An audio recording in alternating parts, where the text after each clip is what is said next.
दिसंबर की कड़ाके की ठंड थी। पूरा गांव कोहरे की चादर में लिपटा हुआ था। पेड़ों पर बर्फ जैसा जमाव, खेतों में सफेद धुंध और हवा इतनी ठंडी कि चेहरा चुभने लगे। ऐसी ही एक सुबह हरिराम नाम का किसान अपने खेत की ओर निकल पड़ा। फसल को पानी देना जरूरी है, नहीं तो ठंड में पौधे सूख जाएंगे। वह अपने आप से बोलता हुआ आगे बढ़ रहा था। हवा तेज थी, पर हरिराम का मन उससे भी ज्यादा मजबूत।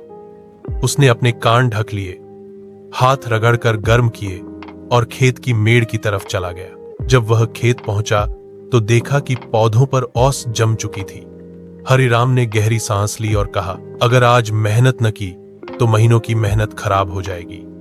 उसने ठंडे पानी से सिंचाई शुरू की। ठंड इतनी थी कि पानी गिरते ही छोटे छोटे धुएं जैसे भाप बन रही थी।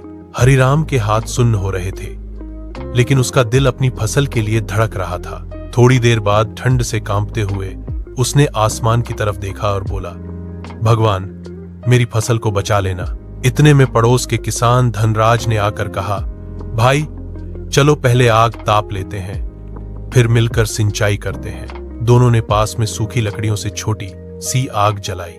थोड़ी गर्मी आते ही उनके मन में नई ताकत आ गई। चलो भाई, अब तो काम और जल्दी होगा, हरिराम मुस्कुराकर बोला। दोनों किसानों ने मिलकर पूरे खेत में पानी दे दिया। जब काम खत्म हुआ, सूरज की हल्की किरणों ने धुंध को चीरना शुरू किया। ठंडी हवा कुछ कम हो गई थी और खेत चमक रहा था। हरिराम ने अपने खेत को देखते हुए कहा, मेहनत कभी हार नहीं मानती। ठंड कितनी भी हो, किसान का हौसला उससे बड़ा होता है।